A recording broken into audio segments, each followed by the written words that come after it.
en contacto, dialogando con unas personas que se dedicaban a ello y dije, oye, pues mira, a mí me interesa el tema. Digo, si vosotros sabéis y tal, pues enseñadme. O sea, yo es que cuando no sé una cosa pregunto.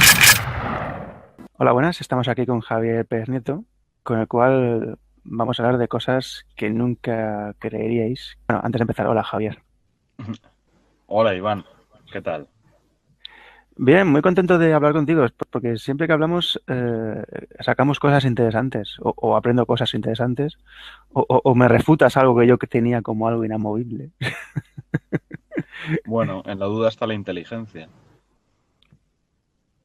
Cierto, cierto. De hecho, yo ya cada vez dudo de todo. Pero bueno, eso no sé si tiene más que ver por el mundo en el caótico en el que vivimos o porque realmente veo que todo cae por su peso. Y bueno, ¿cómo, antes de que expliques tus 3.000 horas de Ouija, ¿cómo entraste en contacto con la Ouija por primera vez? Pues quizás fuera primeramente en un ejercicio de rebeldía, ¿no? Aquello de lo prohibido, como estaba prohibido, el tema me sedujo. Pero luego también, o sea, en España todo el mundo hemos visto a Jiménez del Oso, a Pedro Amorós o a tantos otros que, bueno, pues salían practicando la Ouija y se enfocaba desde un punto de vista, vamos a decir, más racional que otra cosa. Y bueno, pues eso me llevó un poco ya a perderle ese miedo, respeto infundido y a estudiar en serio la problemática de la Ouija. ¿Pero te daba miedo? O sea, ¿tú ibas ya con el tapujo social de que es algo peligroso, algo maligno, que estás... Bueno, hay quien lo asocia al demonio, pero no tiene nada que ver. Porque, de hecho, matiz aparte, la Ouija no es más que una evolución del espiritismo, para aquellos que necesites saberlo. No, no es... O sea, la Ouija es una simplificación del espiritismo. Pero bueno, por favor. Pues hombre, sí, la primera vez sí que llegué con un tabú de aquello del miedo infundido y tal y cual. Pero bueno, dicho sea que yo cuando tuve mi primera experiencia con la Ouija estaba rodeada de gente experta en esas lides y bueno, pues dada la atmósfera imperante y el momento psicológico y la preparación del individuo, pues no fue una experiencia para nada traumática, sino que además me alentó a seguir investigando sobre este tema. ¿Sabes por qué te digo esto, no? Porque anteriormente, cuando hablamos de esto, sacaron a relucir el caso Vallecas, para variar. Que creo que todo el mundo conoce ese caso, pero por si alguien no lo conoce, es una niña de Vallecas que haciendo una sesión de Ouija en el colegio hubo un pequeño incidente y supuestamente absorbió un ente malvado, supuestamente. Luego esa niña en su casa pues tuvo una, digamos, fenomenología poltergeist y luego pues murió. Y después de su muerte aún siguieron habiendo pequeña actividad en casa con sus padres. Pero bueno, si quiere añadir algo Javier sobre lo que he dicho para concretar o... No, bueno, o sea, pues en síntesis eso es lo que ha acontecido en el caso Vallecas. Lo que pasa que hay cosas que decirlas así, o sea, soltar un escopetazo es incluso hasta contraproducente, ¿no? Porque podemos hablar de la sugestión, del momento psicológico, de que Vallecas es o ha sido, porque ahora, bueno, está absorbida y ha tenido un ensanche, vamos a decir, nunca mejor dicho. A los que seáis de Vallecas, un saludo, ya me conocéis, estoy por allí muchas veces. Eh, y bueno, pues como barriada obrera, pues es unas situaciones duras. Hay también en la época cierto fervor religioso. Ahí son un montón de cosas que, bueno, pues en un ejercicio apofénico o de superstición, si bien se dan unos sucesos que tienen una causa en la correlación que se hace entre ellos no es la óptima. Y entonces, bueno, pues de ahí que achaquen, pues como dijimos, o como se ha dicho, a entidades malignas o tal o cual, pues bueno, yo mi opinión es bastante diferente. O sea, pienso que es el individuo y con esto concuerdan muchos investigadores que, bueno, pues sometido a la presión. Además, aquel ejercicio de Ouija fue interrumpido por una figura autoritaria como fuera la maestra y tal y cual. Y bueno, eso es en mi tiempo. Y todos los que seguís de mi quinta o anteriores sabéis que los profesores poco más o menos te hacían sentir miserable y culpable de tu existencia, porque los profesores profesan, o sea, no son maestros. He dicho antes la maestra, pero bueno, porque se entendiera, pero que eso no era una maestra. Entonces, claro, tú imagínate el momento psicológico de esa muchacha y tal, claro, pues de ahí a que produjera psicorragias o cosas por el estilo, pues claro, evidentemente. Pero esto a la luz de, ya no de la parapsicología, o sea, sino de la psicología, o sea, que el momento psicológico de la persona, o sea, de miedo se puede morir uno, ¿eh? O sea, esto no es broma, o sea, una persona se puede sugestionar a tal punto que muere. Sí, me parece un caso terrible. Pero tú eras jovencito, bueno, muy jovencito eras, ¿no? Tendrías, yo supongo, como mucho 18 cuando tuviste. No, a ver, el caso Vallecas fue cuando en el 94, 96, Sí, por principios de 90, 92 aproximadamente, creo. 92, pues si fue en el 92 tenía yo 12 añitos. No, no, pero me refería que cuando entraste en contacto con la Ouija por primera vez. Pues yo entré en contacto con la Ouija por primera vez, pues dialogando con unas personas que se dedicaban a ello y dije, oye, pues mira, a mí me interesa el tema. Digo, si vosotros sabéis y tal, pues enseñadme. O sea, yo es que cuando no sé una cosa pregunto. ¿Sabes? Luego parece que digo gilipolleces o tonterías y tal y cual. No, no, pero están fundadas y tienen un basamento de estudio a las espaldas brutal. Claro. Y bueno, en todo este tiempo, ¿qué has sacado en claro de la Ouija? Pues básicamente lo que he dicho antes, que yo, por ejemplo, por mi parte, descarto la intervención de ninguna entidad externa a, a los propios participantes.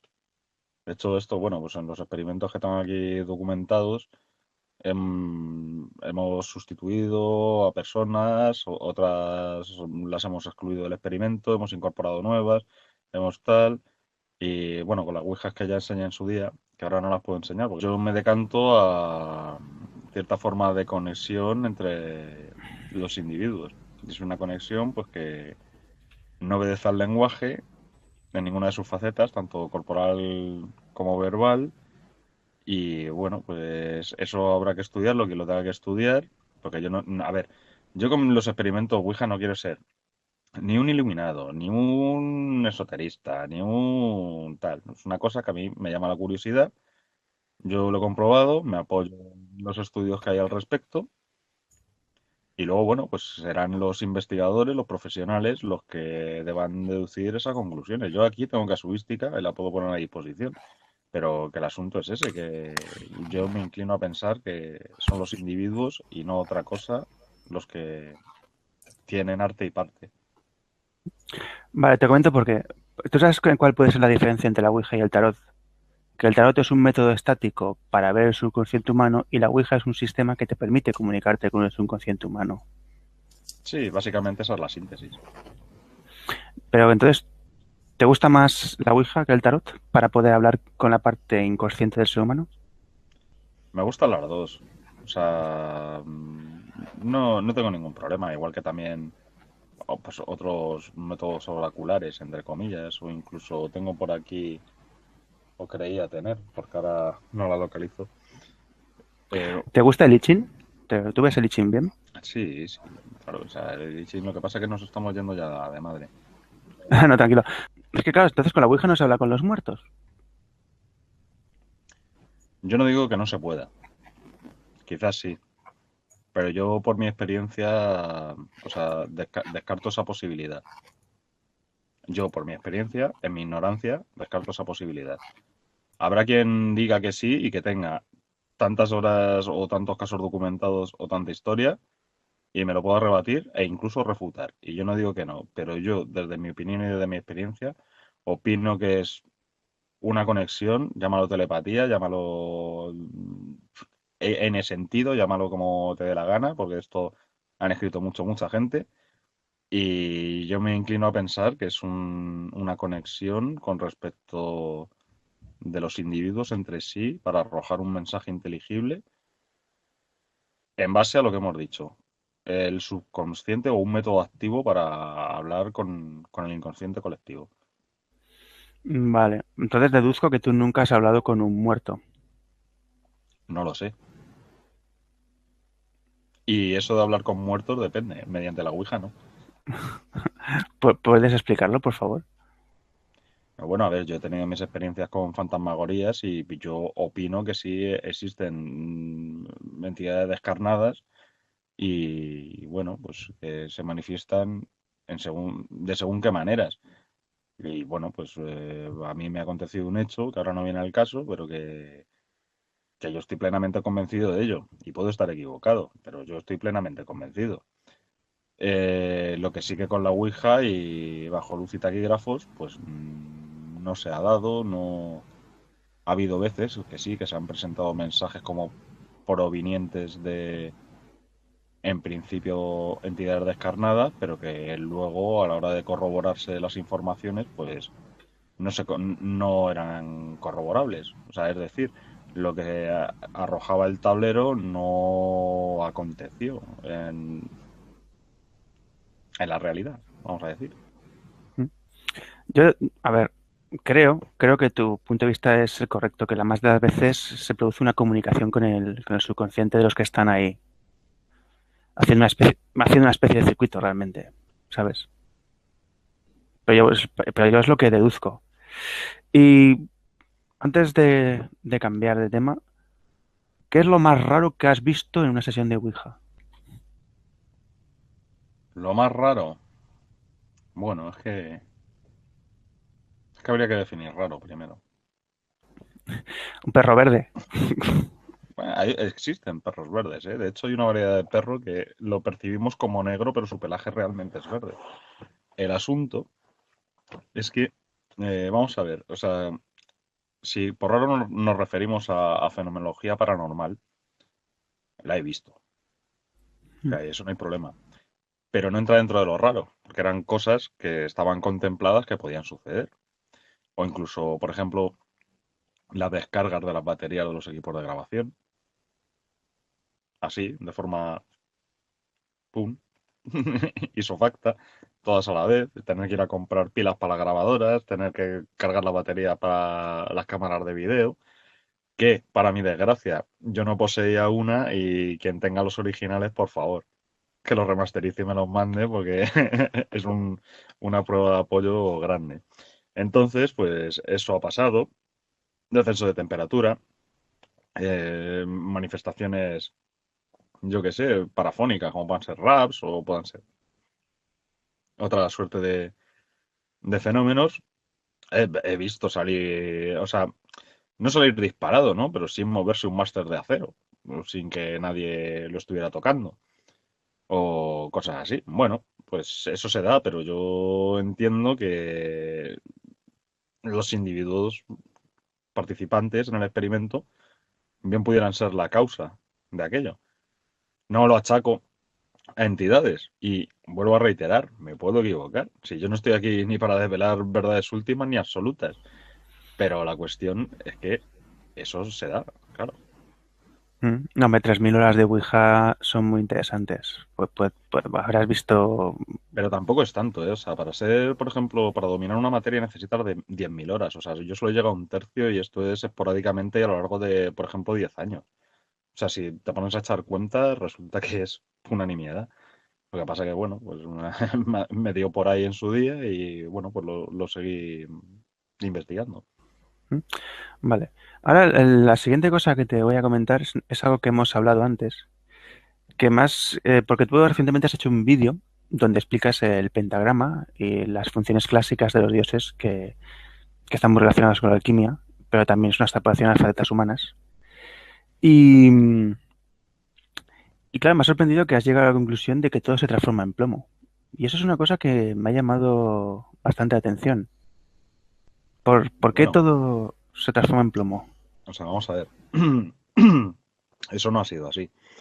Lo que ha sido es que estábamos hablando de los elementos alquímicos y yo te he dicho que, por ejemplo, en la antigua Grecia, por ejemplo, Cronos, o Saturno para los latinos, estaba asociado al plomo. Esto cualquiera que sepa un poco de alquimia o sepa tal, lo sabe, lo conoce. ¿Qué sucede? Que si uno lee un tratado, por ejemplo, sobre la entropía, sabe que en un momento de fuerte entropía, o en la entropía absoluta, la materia, antes de diluirse y tal, y bla, bla, bla, bla, bla, bla, pero digamos que el inicio de eso sería que toda materia se convertiría en plomo. Esto es así, o sea, esto yo no me lo invento, o sea, busquen por ahí o incluso, pues, fíjate lo que te voy a decir, creo que incluso puede salir hasta en Wikipedia.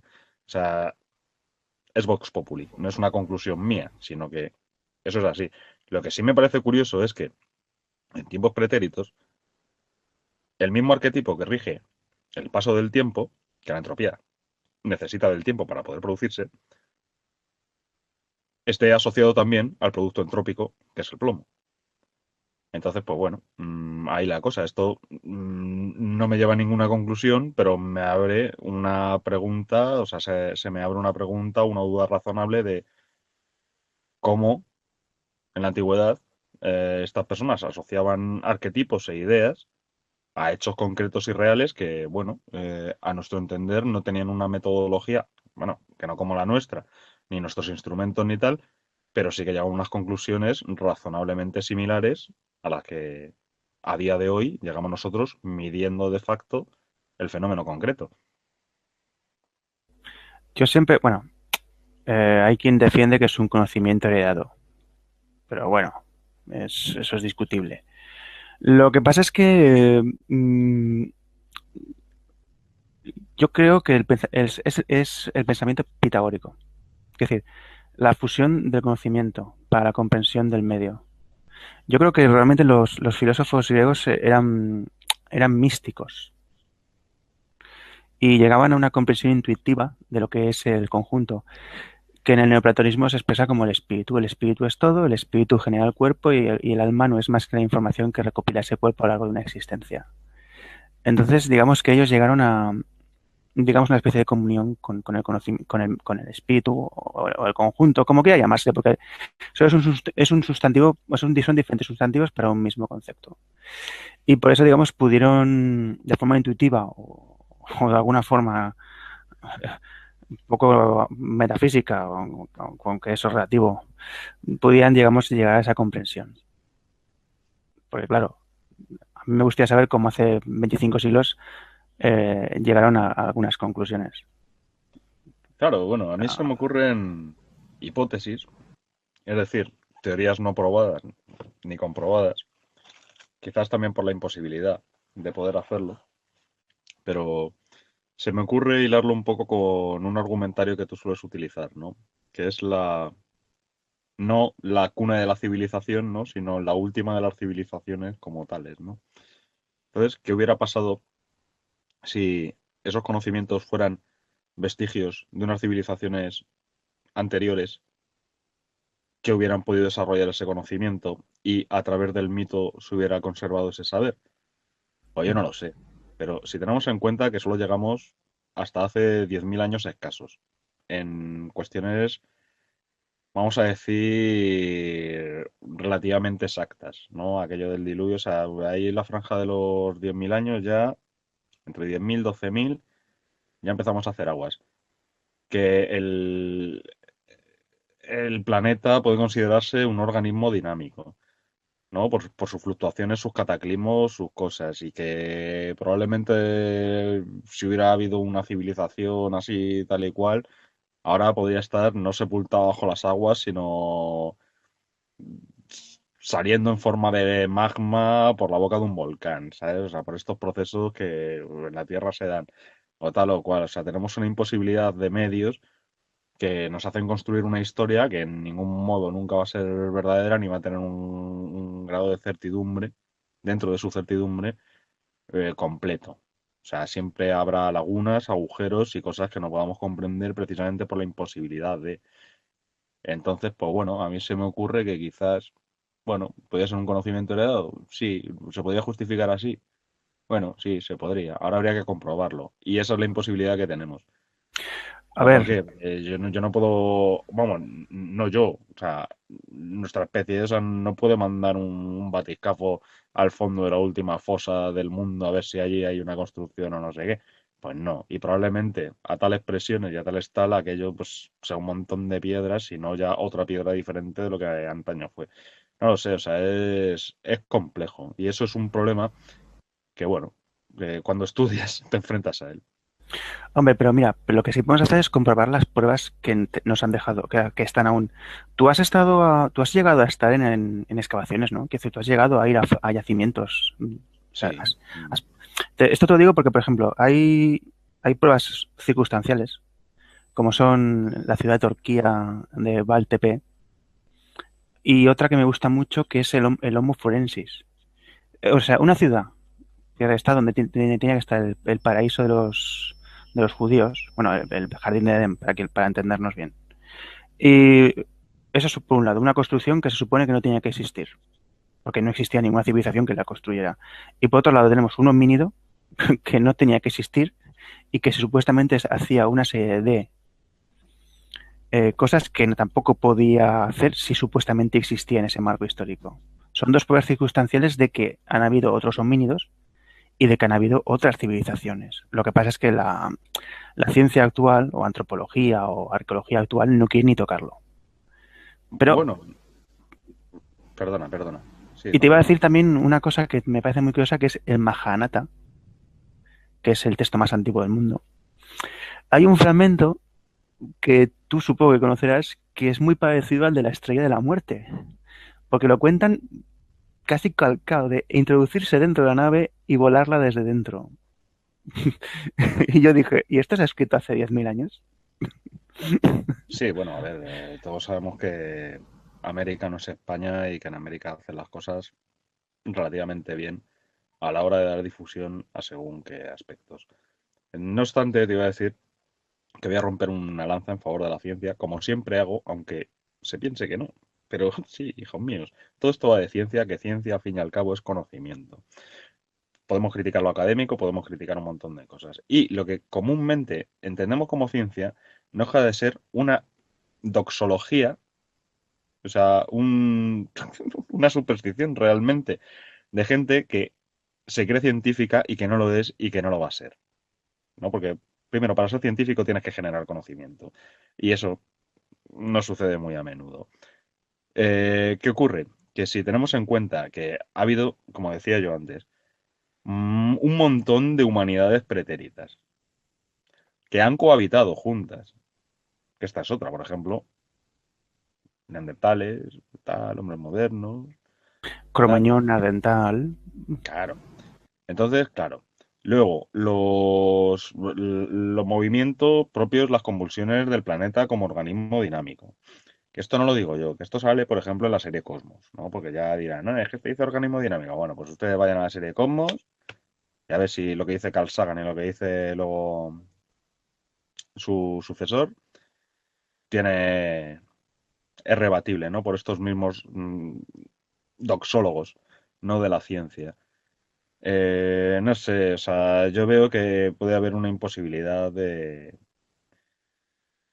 comprobación. Por ejemplo, hace 10.000 años, o sea, ¿por qué no llegamos a más de 10.000 años? Pues, de primero, para empezar, porque las batimétricas continentales subieron 200 metros. Entonces, todo lo que hubiera de 200 metros hasta más o menos 195, o sea, perdón, sería hasta 5 metros, ¿no? O sea, una diferencia de 195 metros, aquello ha sido engullido por las aguas, ha sufrido terremotos, ha sufrido sedimentación, ha sufrido tal. Y ahora nosotros queremos llegar allí y hacer una fotografía y decir, "Eh, pues aquí no hay nada. Y aquí se supone que estaba Heliópolis, que luego, bueno, aparece, ¿no? Pero, ¿no? Entonces no podemos decir, es que no ha sido porque tal, pero es que tampoco hay que caer en la falacia a la ignorancia, ¿no? Una falacia a la ignorancia es decir, va, como no hay pruebas que lo nieguen, pues entonces es que es. No, hombre, tendremos que decir que no lo sabemos. Y entonces, por eso yo hablo de hipótesis como teoría no comprobada, pero es que, porque no se puede comprobar, o sea, y esto ya entra en el ámbito de la creencia. Yo puedo creerlo, pues, y usted no tiene por qué juzgarme por lo que yo crea, ¿no? Ahí está la Carta de Derechos Humanos. Pero bueno, ahí estamos. Hombre, es que a mí me hace gracia que muchos supuestos mitos del mundo antiguo, pues hacen, bueno, no voy a poner el ejemplo que todo el pone de los, es que me hace siempre se usa el ejemplo de los bimanas, pero no voy a usarlo. Pero vamos a ver, si tú vas a un sitio donde supuestamente se supone que había una ciudad, que es un mito, que es un cuento, y resulta que cientos de años después excavan y si encuentran la mítica ciudad de Troya, que se suponía que era un cuento, a ver, entonces ya no era, ya aquí hay algo que no cuadraba. Y además es una, sí, entonces, y además ese cuento produjo otros cuentos, porque claro, luego los troyanos se fueron a Italia y de ahí nació el Imperio Romano y cuando los romanos tomaron Grecia era la venganza por la conquista de Troya. O sea, aquí los cuentos van cambiando, pero entonces ya no son tan cuentos porque son reales, ¿no? Es que, vamos a ver, eh, ha puesto el mejor de los ejemplos, que es la ciudad de Troya y todo lo que hay detrás de su descubrimiento. Bueno, vamos a ver, hay que tener en cuenta, y ahora voy a decir una cosa que a la gente se va a tirar de los pelos, ¿no? Pero los seres humanos somos así, o sea, somos así de idiotas. O sea, somos, o sea, cualquier cosa que o tambalee un poco, o haga temblar o cuestionarnos nuestras creencias y convicciones, pues nos asusta, ¿no? Y ahí el asunto de que estos doxólogos, ¿no? Pues siempre sean los que hayan quemado a gente en bueno, eso lo hacía la Inquisición, pero primero eran juzgados por sus iguales. O sea, es decir, por ejemplo, Giordano Bruno fue quemado por la Inquisición porque fue denunciado por otros científicos como él de su época, ¿eh? Y le condenaron a la peor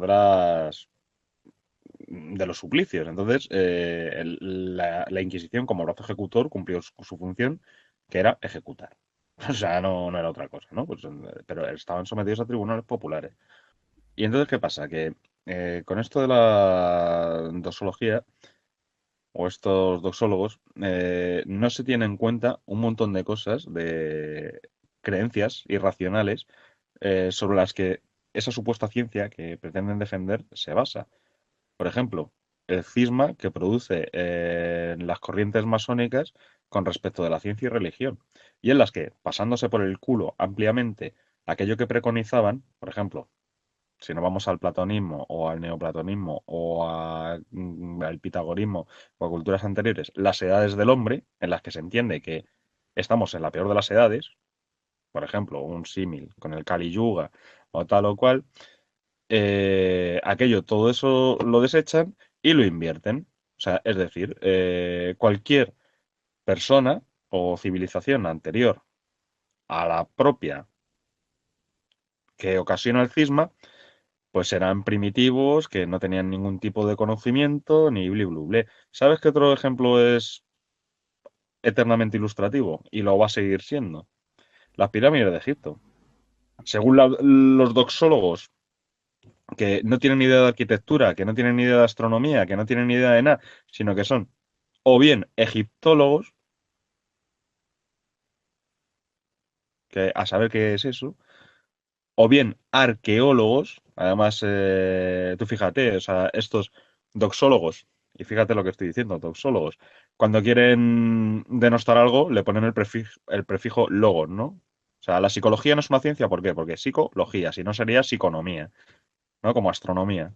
O tal, pues bueno, pues estos doxólogos, que son arqueólogos o que son egiptólogos, o tal, que no tienen conocimientos o no se mueven dentro de un campo pluridisciplinar, pues bueno, pues tienen el problema de decir, bueno, es que los egipcios no tenían poleas. A ver, uno coge un mapa, un plano, perdón, que he dicho mapa, un plano de una pirámide y va a haber tornos y va a haber poleas que hacen bajar las piedras, que sellan los conductos, pero encima tienen la desfachatez de decir, no, es que no conocía la polea. Bueno, ¿y esto qué es? ¿Esto que hay aquí qué es? O no conocían esto, no conocían lo otro. Bueno, que tú no sepas o que me quieras contar un cuento chino no significa que aquello no sucediera.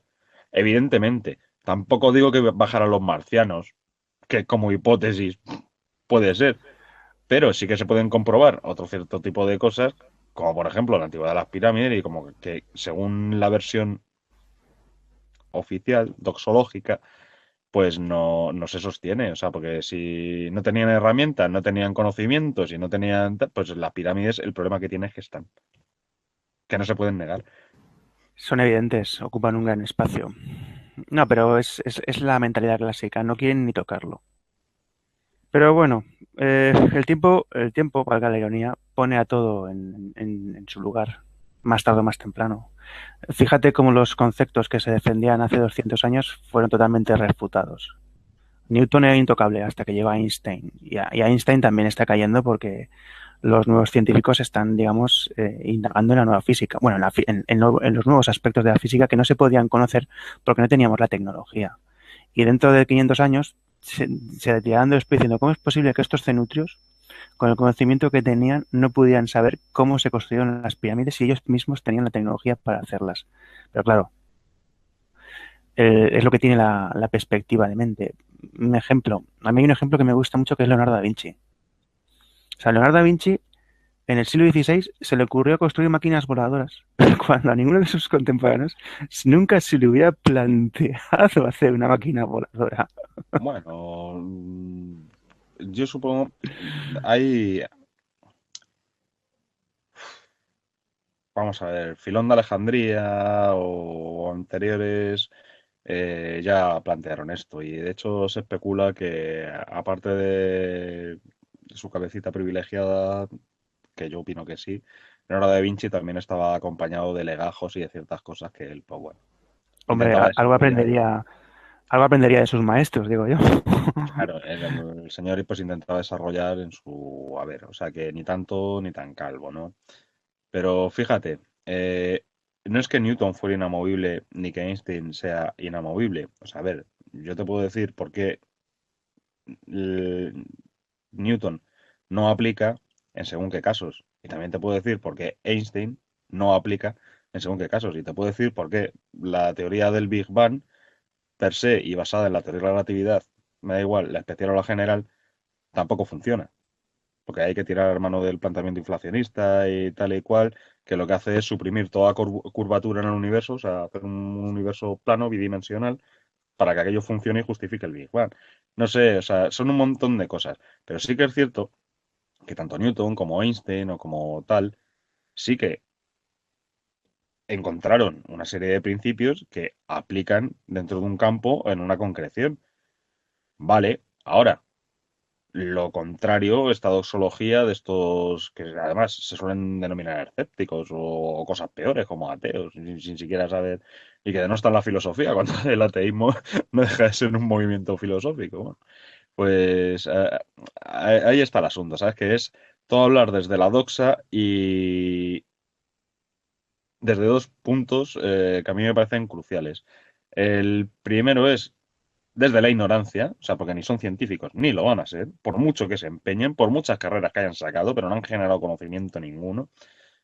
Y segundo, pues desde la prédica de la fe del nuevo converso.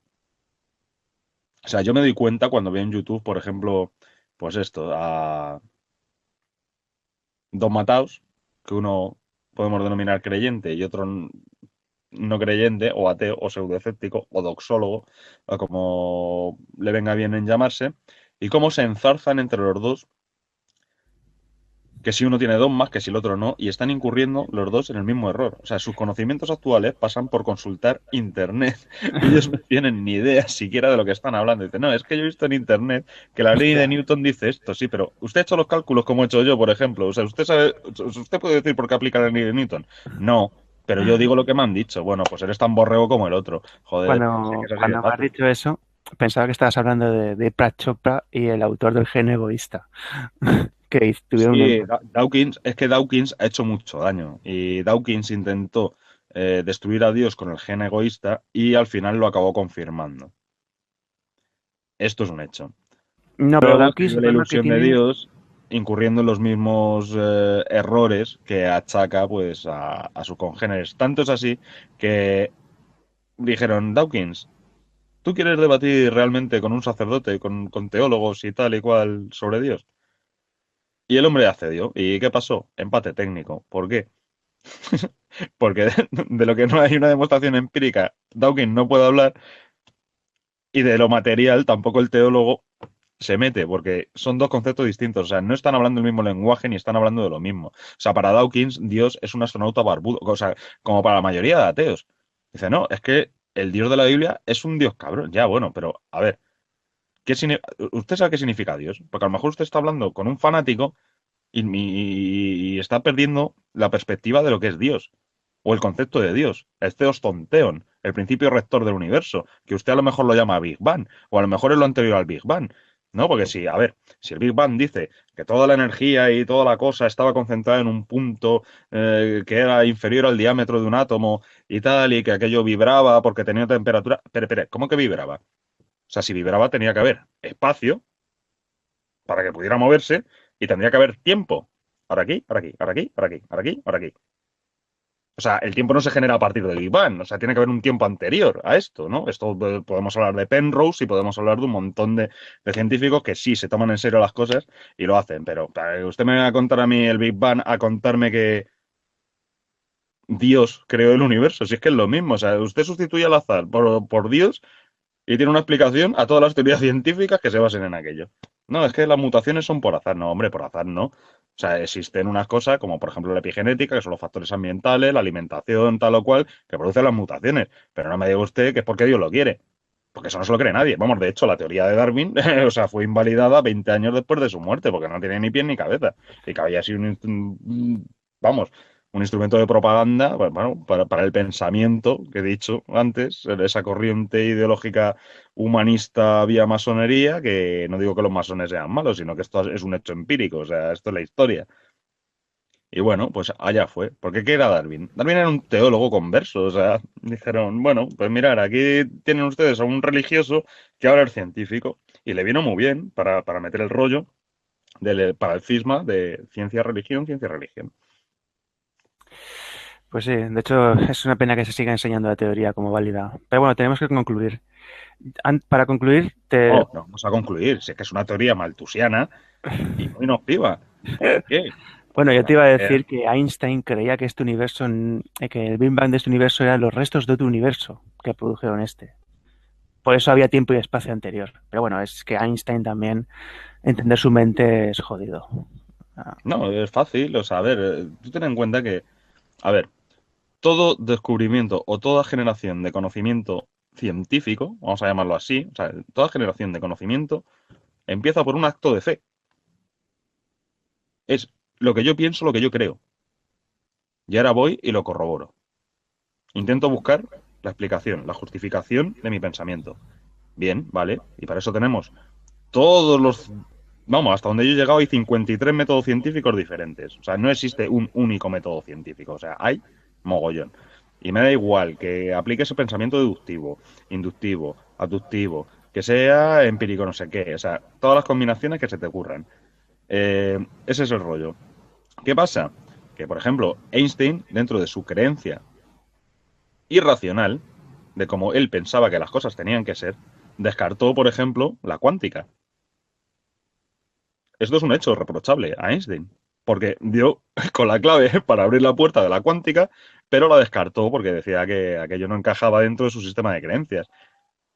¿Qué más también pasó? Que para justificar, de alguna manera, la teoría de la relatividad tiene que tirar de una constante cosmológica. ¿Y qué pasa? Que la constante cosmológica no aplica. O sea, si tú la suprimes de cualquier ecuación, pues no aplica. O sea, son unas cosas que es, voy a meter esto para que se ajuste a lo que yo pienso, pero que luego en realidad no es así. Claro, por eso el problema de la teoría de la relatividad con el Big Bang y tal, y porque hay que tirar de la teoría inflacionista, y porque hay que tirar de un montón de cosas. Claro, y bien es cierto que el universo pueden ser los restos de otro universo en un sistema de creencias relativamente eh, ¿cómo diría yo? Es que es así, occidental judío-cristiano con su metempsicosis y con todo. La cuestión, claro, es que Ya, una cosa que me hace mucha gracia es, por ejemplo, yo nunca lo he entendido así, ¿no? Porque, a ver, ¿cuándo deja de aplicar Newton? Bueno, pues cuando deja de aplicar, pero si tú me hablas de un vehículo que mandas a 20 años luz de ida y a 20 de vuelta, dentro de ese vehículo el primer principio de Newton o la primera ley de Newton aplica. Entonces, ¿qué pasa? Que el gemelo que va en ese vehículo, cuando vaya y vuelva, pues habrá envejecido 40 años, igual que el que se ha quedado. Dilatación del tiempo, lo que tú quieras, lo que me quieras contar, pero la ley de Newton aplica dentro del vehículo. Tú verás. Esto es así, o sea, son. O los viajes en el tiempo, ¿sabes? O sea, son cosas que son unos dilemas filosóficos que además vienen de antaño, o sea, por ejemplo, el dilema del espacio-tiempo o tal o cual, que, bueno, se intentan corroborar en base a esa herramienta que es, por ejemplo, la física, ¿sabes? Que tiene la filosofía para comprobar ese pensamiento filosófico. Pero vamos, que la prueba me remito, o sea, que siempre habrá gente que descubra unos principios que apliquen, pero que jamás de los jamases podrán descubrirlo ni discernirlo todo porque es imposible. Y además luego estamos nosotros que tampoco lo podremos comprender, aunque fuéramos capaces de asimilar todo el conocimiento humano, que tampoco, dado lo limitado de nuestra vida y nuestros sentidos, que esa es otra. Cierto. Bueno, tenemos que acabar. Creo que lo has dicho todo, valga la ironía. Y espero volver a hablar contigo porque creo que hablando sacamos mucha información. Y bueno, a todos ustedes espero que esto les haya gustado, les haya aportado algo y les esperamos en el siguiente programa. Muchas gracias. Chao.